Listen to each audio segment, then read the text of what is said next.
Wow, wow, wow, wow, wow, wow, wow. Congratulations. Man jedhama jiru akkasuma jedhamti. Maashaallah tabarakarrahman. Takbir, takbir, takbir, takbir. Allahu akbar, Allahu akbar, Allahu akbar, Allahu akbar. Takbir. Assalamu alaikum warahmatullahi wabarakatuh. Ashama harkafuni jirtani fayyakisani. ما شاء الله مرقنا مرقني مرقنا تيو سلامة الرافة ما شاء الله تبارك الرحمن ناصر بقى جمد بقى ربي سجمد تيسي بقى ربي الرسي آنسي بقى جمد دي أبلي سكوك آلي كبجما ليت بقى جمد بقى تيسي ألف مبروك زين جنة رجمال جتشو رجع هن أحرصات مثل ما ركون السلسلة ما جمتشو ويمومو وينمو موتشو كان كيسات الكوميتير كنافو نمو وما جدي يادو هيماتشا توري إنجد مو كديس كالي إنجد نتفكاتا أمالي دافعا ويا لما تيجالين جرا كان جد إنجد أني ندبتشا توري جيتشو دا فيديو ساتوكو أرجع تكتكي ساتوكو أبو أميرة توكو تو أوفيتي فيديو إلى على جراين أرجع هنيادوس هن أوغوسي hirrafusi jedheeti dubbatee jechuudha. Deebi'ee immoo hin nyaadhallee hin dhugalleeti hirrafu garuu jedhee bagala cinqitii kana keessaas baatee baga rabbiin cinqitii illee si furee yaaddoo maal jechuudha jechuun amma nam tokko nammoo amamoo nammoo wadhamoo bakka baay'ee tokko cinqitiin namatti dhaga'ama dhuguma wallaahi nam tokko goo mo'atamuu hin barbaadu mo'achuu malee eenyumtuu jechuudha. Kanaafuu Naasir immoo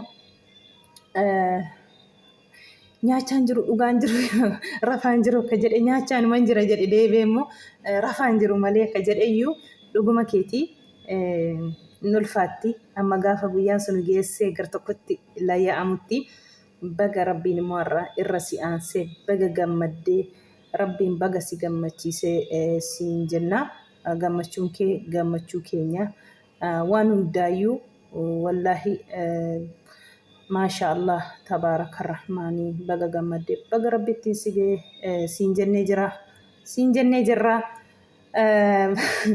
بقى الرأنت زين جدا أسمان اللي هوي اللي أتمناكي كبجمتون ما شاء الله بقى جمد إيشين اللي بقى ربي سجمد تيسي سين اللي هوي إيجا هوين إيجا ناصر ملون لما كان جدني warri intinichaa jechuudha kan badhaasnu miliyoona 2 nu wajjiniinis akka inni hojjetu barbaannaa kan jedhanii jechuudha nu wajjiniin akka inni hojjetu wajjiniin hojii dhumnee fi nu wajjiniin akka hojjetu isa barbaannaa kan jedhanii iyyeessanii akkuma isin argaa jirtanii hawwii immoo achirratti kanaan dura viidiyoo tokko waan isheen haasoftu argine jirra yoommoo wadhee maal siyaa godhuu jennaanii biyya galeen beeku biyya otoo galee kan isheen jettee deebistee fi guyyaa sana jechuudha hawwiini har'allee hawwiifillee tikeetti firii jechuudha tikeetti an isheen axxee maatii ishee argitee deebitee yeroo barbaaddu immoo as deebitus hunda dandeenye jirra jedhanii jiru maasha Allah takbir maasha Allah tabaaraka rahmaani gammachuu kana caalu hin jiru wallahi gaafa rabbiin ol sin qabe kan gas sin qabu hin jiru wallahi baga rabbiin kaf darajaa keessii godhee obboleessa koo ammallee rabbiin kaf godhee bakkaan si agawu kana caalu olii siin jedha. Kanaafuu hawwiin firii biizaatiin biyya galtee firii biizaan jedha tikeetti jechuun birrii ishee miti jara danda'ee dhaqaaf galallee kan isaan dhaqaaf dhufatti jechuudha. An isaan dandeenya jedhanii qaalii galanii fi Naasiriin illee asumarraan dalagaa nu biraati akka inni wajjiniin hojjetu barbaanna kan isaan jedhanii jechuudha. Birrii amma kaashii harkatti kan isaan kenninallee jedhanii waadaa galanii jechuudha. ما شاء الله قمتشون كان يجعلون جرو بقى ربين سيقمتشيسي والله ربين دبلي قمتشون رتي قمتشو سيفا كنو سين جنة بلي سكو gaarii namaa yoo yaadan gaarii matti ba'u, gaarii yoo namaa hawwani gaarii matti mul'atu jechuudha. Akkasii jabaadhaa fuulduratti inshaallah baay'ee tokko nama gammachiisa jechuudha. Irra aanee cinqitiisaa yaaddoosaa ji'a meeqaa haara galfatee hirriba gaarii rafee bulaa jechuudha. Naasirii dhugaa dubbachuuf cinqiisa akkamii keessa ture.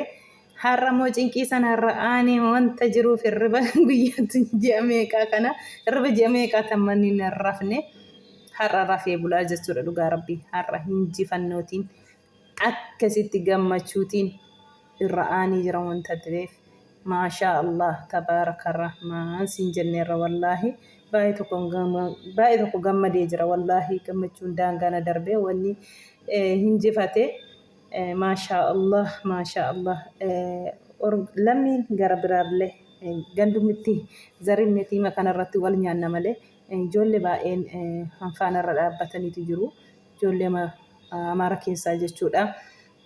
Fakkeenyaaf Aboo Amiiraa kanaafaa maashaa Allah rabbi sarraa haa jaallatu. Aboo Amiiraa kunillee innillee akka obboleessa musliimaa tokkotti bukkee dhaabbatanii ijoollee baay'ee akka nama hin jedhamnedha. Itoophiyaan itti dhaga'amee jechuun saatii kana saatii zarinnetii waliin wal nyaatamu kanatti immoo namoonni keerii namaa yaadan, namoonni guddina namaa hawwanii, namoonni immoo biyya isaanii jaallatanii hinuma jiru. Namoonni biyya isaanii akka xiqqaanne haniin barbaanne wanta jiraniif wajjiniin dhaabbatanii jiru. Warri biyya isaanii jaallatan akka inni injifatee maqaa dhoosisu godhanii jiru. Dhugaa rabbii dubbachuu fi injifatee asumarraan baay'ee tokko nama gammachiisa. Akkasigaa akkana gaa jedhe namichi. Baay'ee tokko namatti tola dhugaa dubbachuu wallaahi gammachuun irraa maashaa Allah tabaaraka rahmaan wallaahi maraqqane ani kun maraqqane Naasir immoo akka maamana qara hawwi ani kun akkas maraqqanii hawwiin akka maama raqqantume saayitii kanatti Naasir silaachi hirriba rafee hin beeku jechaa jira. Har'a hirriba bareedaa rafta gaa obboleessa koo abshirii dhugaa rabbii baay'ee tokko namatti tola. Akkasigaa maaliif Oromoo yoo tokko taate ofirraa darbite ormayyuu geesse dhugaa dubbachuuf wallaahi laazim otoo walii galuun alaa galuudha jedhe Oromoon mammaas kamitiire otoo walii galle wallaahi nutu nama geenyaan namarra darbine ofirra darbine jechuudha. Namaafuu jechuudha. Walii galteedha malee rakkinni keenyi akkasimmoo gizee eddee tokkotti immoo akka fe'ete wal biraa hin naftu baay'ee tokko nama gammachiisa wallaahi. Akka kanaan Naasir keenya lejjifatee gammachuu miira hin qabne keessa galeera. Baay'ee tokko nama gammachiisa dhugaa dubbachuu fi baga hinjifattee baga rabbiin si hinjifachiise baay'ee tokko nama gammachiisa. Hirmaannaan namaallee maashaa Allah mubaarak faa kuni xaarii baay'ee gochaa turanii intiniis akka guddistanii fi jedhanii baay'ee xaarii baay'ee hojjechaa jiranii. Mubaarak baay'ee tokko dhugaa rabbii haa galatoomu. Rabbiin ukkuba isa keessa jiru dhibee isa keessa jirullee rabbiin dhibee kanallee isa keessa haa buqqaasu wallaahi. Rabbiin illee ukkuba fayyaa aafiyaa isaatti rabbi isaa deebisu. Ukkuba dhibee adda addaa isa keessa jiru rabbiin isa keessa haa buqqaasu wallaahi. Guddina namaaf gammachuun gammada akka namni guddatu barbaada. Mubaarak yeroo hunda kana jechuudha. Inaafan isa keessa hin jiru wallaahi dhugaa dubbachuu fi kanaaf akka Naasirii kun intiniinsaa guddatuu fi jedhee baay'ee xaarii gochaa ture jechuudha. Viidiyoo waraabee kanaafuu maashaa Allah ijoollee baay'een akkas hin jedhamne irratti hirmaatanii akka kanaan Naasir keenya bakka yaade ji'a meeqasa cinqamee har'a dhaanii jira wanta ta'eef baay'ee tokko nama gammachiisa. Warri gargaartan hundi keessanuu galatoomaa saniin jennaa asumarraanii baay'ee tokko nama boonsaa baay'ee tokko nama gammachiisa. Wallaahi gammachuu daangaa hin qabne dhugaa rabbii jechi gizee tokko dhugaa rabbii yoo teessanii ilaaltan baay'ee tokko isinitti dhaga'ama dhugaa dubbachuuf wallaahi laazim. Gizee kan akkaantinii wal kukuttee wal nyaatti bakka akkasii irratti immoo gizee bakka akka kanaa irratti immoo akka hundaa wasaan iddoo tokkotti walirra ga'anii akkasitti deeggarsa baay'inaan yoo godhanu wallaahi mimmaan nama qaba. Gizee wal tuqan kakaan isaa walitti duuduu jechuudha. Gizee immoo waa tokko immoo akka waan tokko diinni sitti dhuftu immoo akka kanatti akka maal isin beektu gaa isinitti maal inni maa miti baay'ee wal biraa hin hafanii jechuudha. Wal nyaatu garuu wal biraa hin hafanii akka kanatti wal tokko ta'anii akkasitti boqqoo wal qabachiisuun bareedaadha. Wallaahi yoomuu akkasumatti otoo walii galamee akka kanatti boqqoo wal qabachiistan sinu ofirra darbitanii orma geessuu jechuudha. Kan namaa maalti goona keenyumaanuu keenya balbala namaa maal deemuudhaan dhata walii galtee qabaanne dhugaa rabbi baay'ee tokko nama gammachiisaa. Naasir baga rabbi si gammachiisee dhugaa rabbiin baga bakka yaada kee muraada kee hundaa rabbiin si haa guutuu baga rabbiin irra si aansi kanallee rabbiin ammallee si haa milkeessu milkaa'ii siin jenna. Wallaahi fuulduratti ammallee dhugaa rabbi wallaahi baay'ee tokko nama gammachiisa akkas ilaalanii dhugaa namatti maal jedhee haa hinume anu arrabuma ka'u kanatu na hidhamte ani dubbadhu wallaahi akka nama dhugeera. Akkoo nama dhugeeru na taate arrabni illee anu akkanayyuu dhugaa rabbi min Naasir danda'e dubbataa laata ala kanayyuu akka waan waa dhugee arrabni shabna jedhe dhugaa rabbi. Akkasitti akkana akkasitti si beenna galeenca keenya dhugaa rabbii jabaadhu fuulduratti siin jenna Naasir. Baga gammadde baga rabbi si gammachiisee gammachuudhuma hin qabne dabalatee rabbi si haa kennu hundaayyuu rabbi haa milkeessu siin jennaa dhugaa rabbi namatti tola baay'ee tokko nama gammachiisa. Rabbiin si haa milkeessu ammallee dabalee kana olitti fuulduratti siin jenna.